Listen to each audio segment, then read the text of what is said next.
She doesn't know what they're for. She only eats them. Didn't know she had it, ma'am. She can reach ever so far between those bars.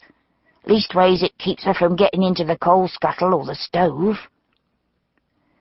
There was an abacus of bright wooden beads set into the railings of the crib, and Charlotte knelt down and rattled them lightly.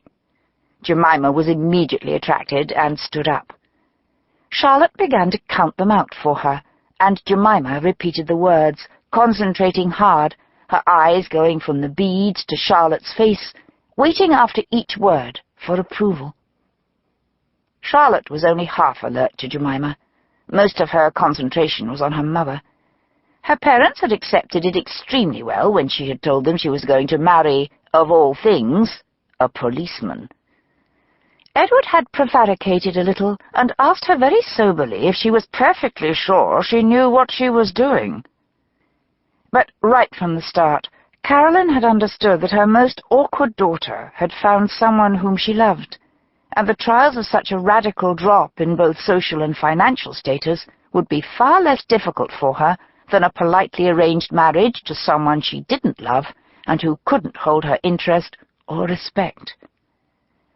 But in spite of their continued affection, it was most unlike Caroline to send for Charlotte over something as trivial as a petty theft. After all, such things did occur every so often.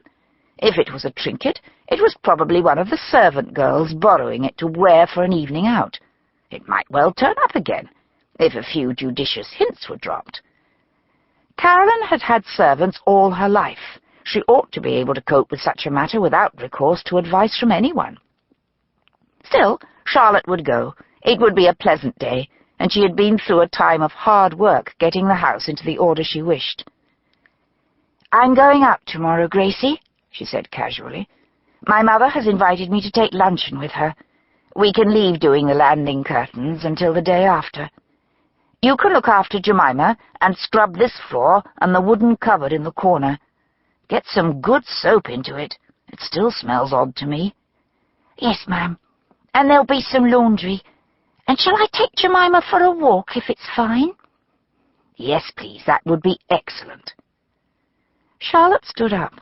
If she was going to be out for most of tomorrow, then she had better get on with the bread this afternoon, and see what her best day dress looked like after hanging up in a wardrobe over the winter.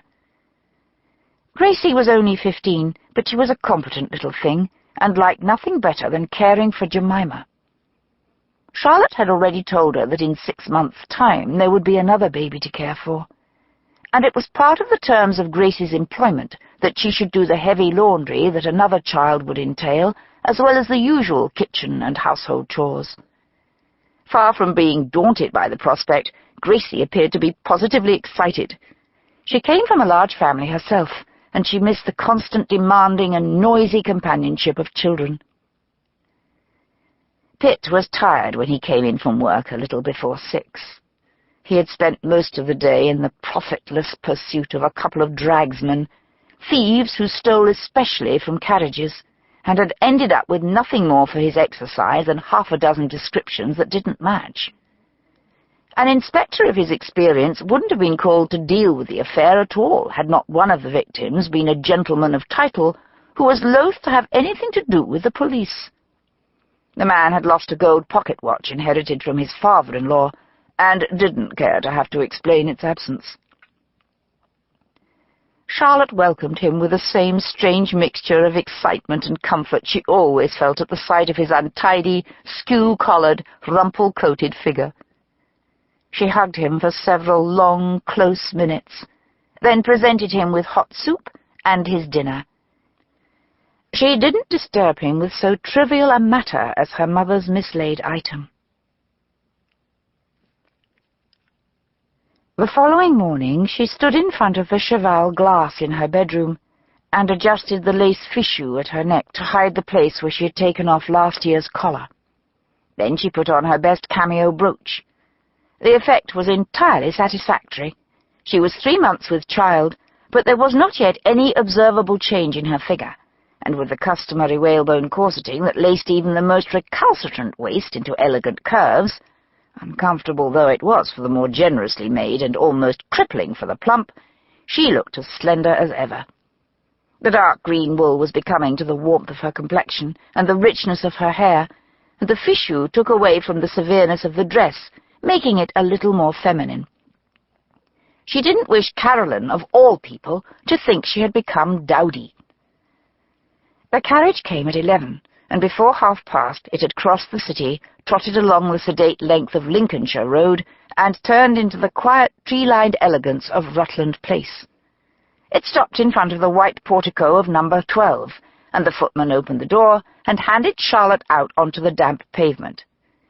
"Thank you," she said, without looking around, as if she were perfectly accustomed to it, as indeed she had been only until a few years ago. The door opened before she reached it, and the butler appeared. "Good morning, Miss Charlotte," he said, inclining his head a little. "Good morning, Maddock." She smiled at him. She had known him since she was 16, and he had first come as butler when her family lived in Cater Street, before the murders there, during which she had met and married Pitt. "Mrs. Ellison is in the withdrawing room, Miss Charlotte." Maddock moved easily just before her to push the door. Inside, Caroline was standing in the middle of the room, a bright fire burning behind her against the chill spring, a bowl of daffodils spilling gold reflections all over the polished table. She was wearing a gown of pink peach, as soft as an evening sky, which must have cost her a month's dress allowance. There weren't more than a dozen threads of grey in her dark hair. She stepped forward immediately. "My dear, I'm so glad to see you. You look extremely well. Do come in and warm yourself. I don't know why spring is so cold. Everything looks marvellous, bursting with life, but the wind is like a blade. Thank you, Maddock. We'll take luncheon in about an hour." "Yes, ma'am." He closed the door behind him, and Caroline put her arms around Charlotte and hugged her hard. "You should come more often, Charlotte. I really do miss you. Emily is so busy these days with all her social circle. I hardly see her." Charlotte tightened her arms round her for a moment, then stood back. Her younger sister, Emily, had married into the aristocracy and was enjoying every opportunity it afforded. Neither of them spoke of her other sister, Sarah, who had died so dreadfully in Cater Street. "Well, sit down, my dear." Caroline arranged herself elegantly on the sofa, and Charlotte sat opposite in the big chair. "How is Thomas?" Caroline asked. "Very well, thank you. And Jemima?" Charlotte dealt with all the expected questions. "And the house is very comfortable, and my new maid is working out most satisfactorily." Caroline sighed with faint amusement.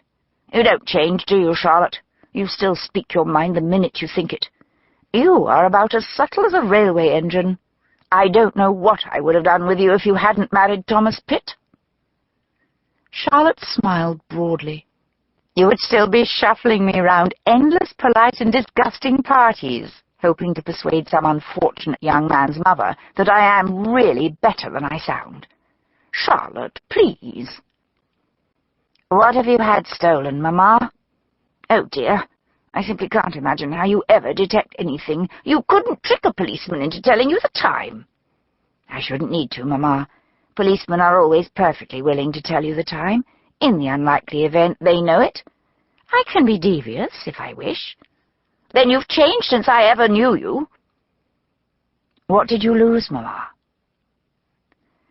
Caroline's face changed, the laughter dying out of it. She hesitated, as if trying to choose exactly the right words for something that was surely simple enough. "A piece of jewellery," she began. "A small locket on a gold bow. It is not of especial value, of course. It's not very large, and I don't imagine it is solid gold for a moment. But it was very pretty. It had a little pearl set in the front, and of course it opened." Charlotte voiced her first thoughts. "Do you not think one of the maids could have borrowed it, meaning to return it immediately, and forgotten?" "My dear, don't you imagine I've thought of that?" Caroline's tone was more anxious than irritated. "But none of them had an evening off between the time I last saw it and when I missed it. And quite apart from that, I really don't believe any of them would. The kitchen